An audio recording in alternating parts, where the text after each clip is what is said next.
สบายดีทุกคนเนาะข้าพเจ้าพุทธจันทร์คนเบาสางแห่งบันดาลใจเนาะ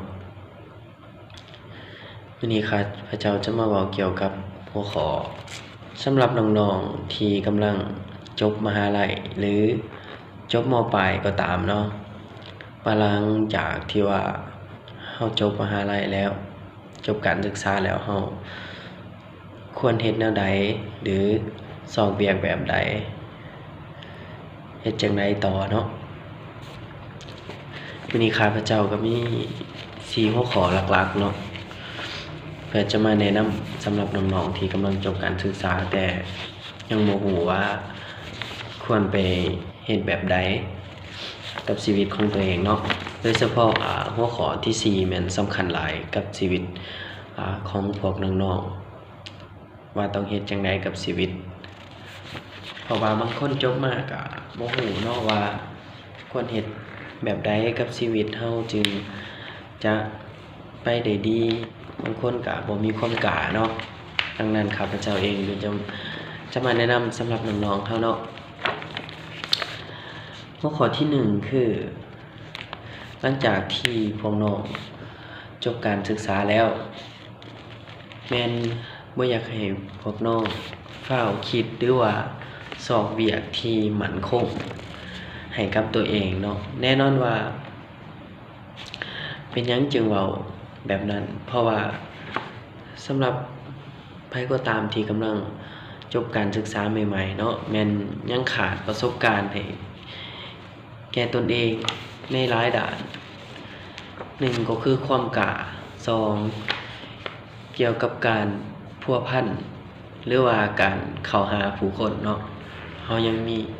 ความถดถอยอยู่บ่กล้าว่าจะ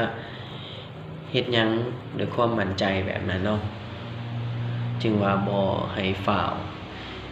คิดหาเวียกที่มั่นคงให้กับตัวเองเนาะข้อที่2ก็คืออยากให้พวกน้องเก็บเกี่ยวประสบการณ์ของตัวเองให้หลายเท่าที่ทุกคนจะมั่นใจได้เนาะเก็บเกี่ยวประสบการณ์ในที่นี้ก็คือว่าให้พวกน้องสอกแสวงหาเวียกงานใดก็ตามเนาะก็เกี่ยวพันกับข้อหนึ่งคือบ่ทันฟ้าวให้พวกน้องคิดเกี่ยวกับเวียกที่มั่นคงเนาะก็คือเฮาเก็บประสบการณ์ก่อนก็คือเฮ็ดทุกเวียกที่ว่ามันสร้างเฮาในทุกจุดก็คือความกล้าความสามารถของพวกเฮาในการปากเว้ากับผู้คนแล้วก็เฮ็ดแนวใดก็ได้เพื่อให้เฮามีประสบการณ์ได้โดยที่ว่าเฮาบ่เลือกเวียกหรือว่าบ่เลือกเงินเดือนเนาะเมื่อยแน่แต่เฮาก็อดทนได้เนาะเพราะว่าอ้ายคิดว่าทุกคนต้องผ่านมันได้เพราะว่าอ้ายก็เคยผ่านจุดนั้นมาเนาะข้อที่3ก็คือบ่เปรียบเทียบเวียกงานที่ตัวเองเฮ็ดกับสายที่เรียนมาเพราะว่าแน่นอนว่าทุกคนเลือกบ่ได้เกี่ยวกับเวียกงานที่จะเฮ็ดบางที่เฮาจบมาในสายที่บ่เกี่ยวของกับเวียกงานที่เฮาเฮ็ดปัจจุบันก็บ่มีในที่นี้ก็หมายความว่าสายที่เฮาเรียนมาน่ะบางสายก็บ่เกี่ยวของหรือว่าแทบบ่มีเลยในประเทศเฮาเนาะที่จะสอบเวียกเฮ็ดเกี่ยวกับสายนั้นเรียกว่าถ้าว่ามีจริงแล้วเฮามั่นใจได้แนวใดว่าสายที่เฮาจบมาเฮาเป็นคนหนึ่งที่มีความถนัดเกี่ยวกับสายนั้นเฮาเก่งพอแล้วบ่ดังนั้นจึงบ่ให้ทุกคนน้อยใจเนาะว่าเฮาจบสายนี้มาแล้วเป็นหยังจึงสอบเวียกที่บ่เกี่ยวของกับสายที่เฮาเรียนมาเนาะเพราะว่าเวียกทุกเวียกแล้วมันคือประสบการณ์มันคือความรู้ความสามารถที่น้องๆควรเก็บเกี่ยวถึงว่ามันจะบ่เกี่ยวกันเลยกับสายที่เรียนมาก็ตามเนาะอยากให้พวกน้องเข้าใจแบบนั้นและข้อสุดท้ายของ เฮาในมื้อนี้ก็คือถ้าว่าพวกน้องมีประสบการณ์แล้วสอบเวียกหรือว่าเจ้าสามารถเลือกเวียกได้แล้วว่าเวียกที่ต้องการอยากเฮ็ดแม่นหยัง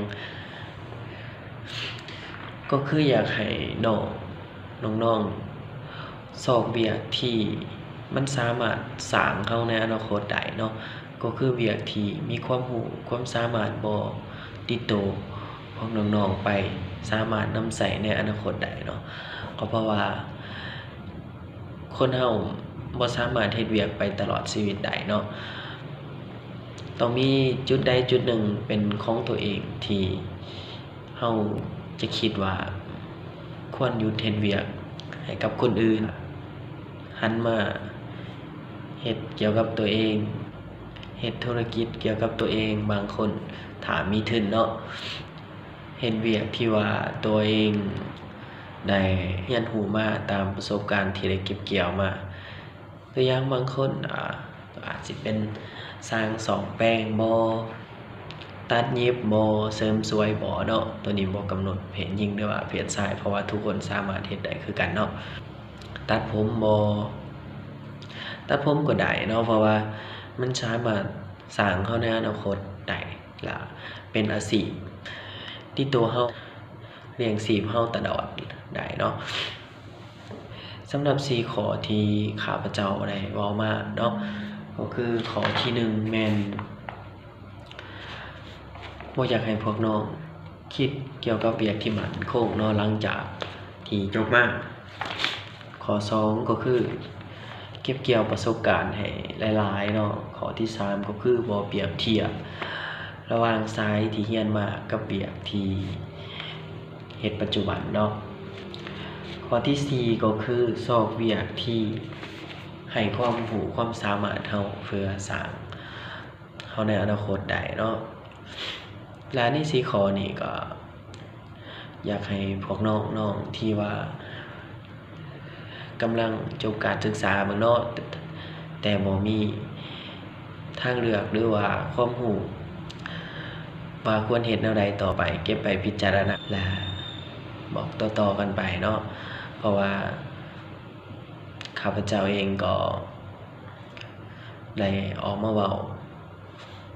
ตามประสบการณ์ที่ข้าพเจ้าได้ผ่านมาเนาะโดยต่อไปก็ขอฝากกดไลค์กดแชร์